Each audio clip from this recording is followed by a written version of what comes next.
Liverpool lose home streak, there's a good price for Rice, penalty drama in Spain, a transfer roundup, and today's Friday Feels all coming up in the next few minutes as I'm your host Matt Froelich, you are the One Footballers, and this is the Daily News.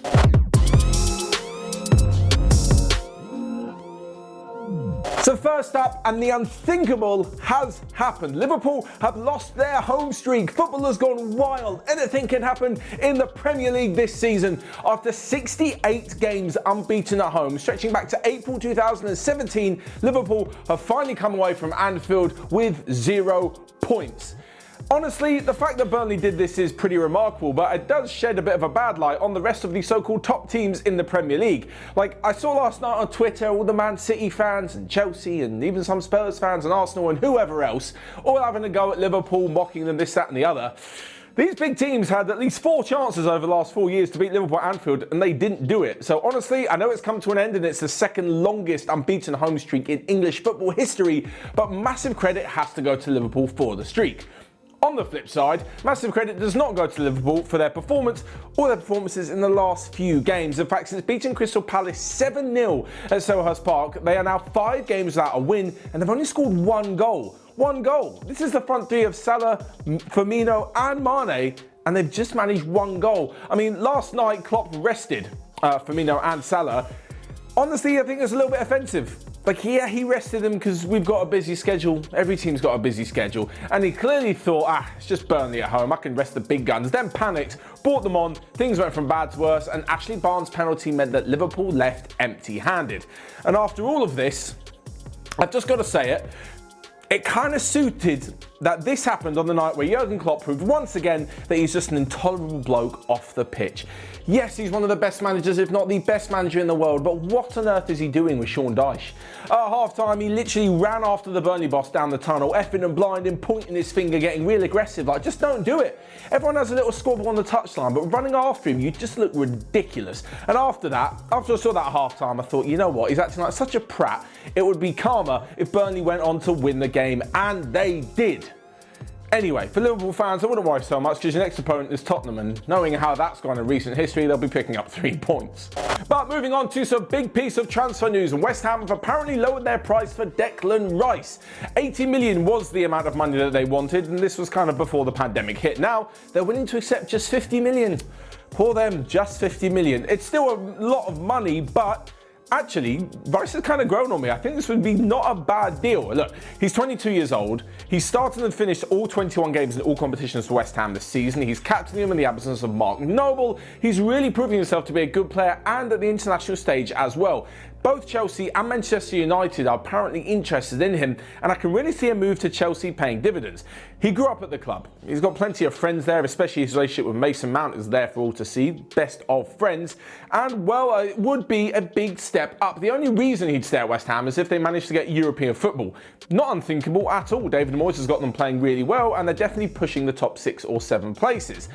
On the flip side, though, it more likely than not isn't going to happen than it is going to happen. With Chelsea, even though they're in a bit of a slump at the moment, and even if they don't get European competition this season, which I think they will anyway, over the course of the next few years, over the course of the next 10 years, Declan Rice is 22, chances are he will be in the Champions League at least a few times with Chelsea and winning a couple of trophies, so the deal kind of makes sense. Ever since Lampard joined, the rumours about N'Golo Kante leaving have always been there. Like, for some reason, he just doesn't fit the system, or Lampard doesn't quite like him.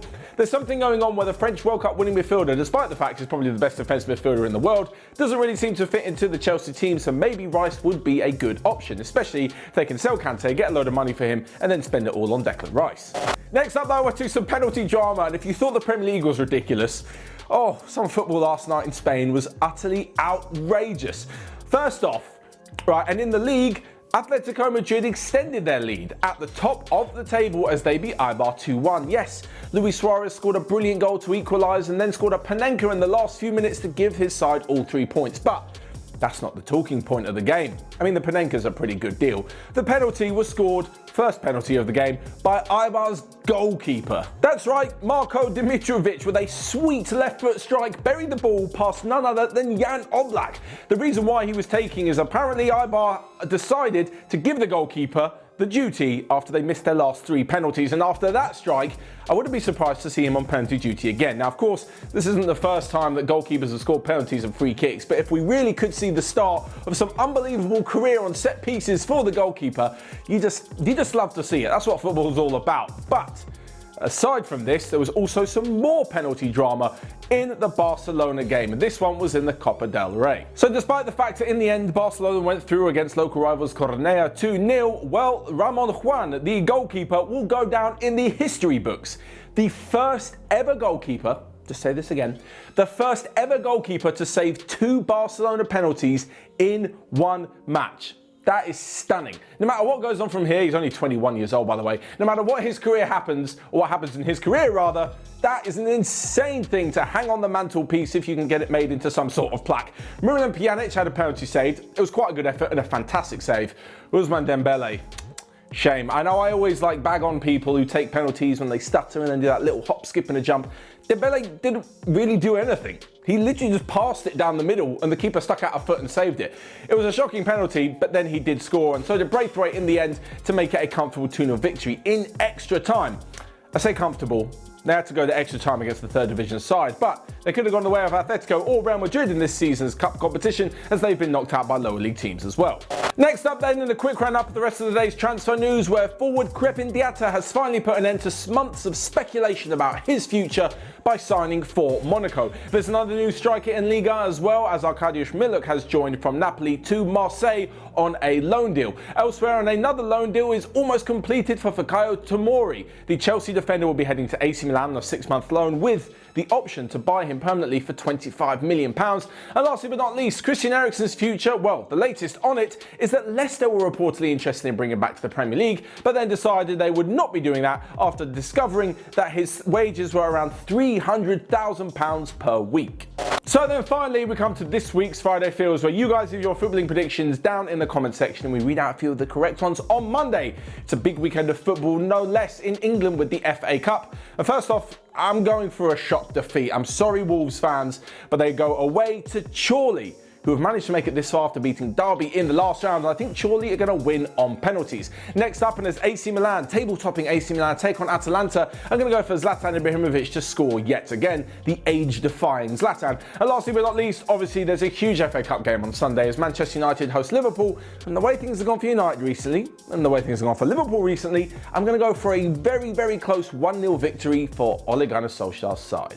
That's all from me then. Make sure you let me know your Friday feels down below. Check out everything else we've got going on. Have a great weekend, and until next time, I'll see you guys soon.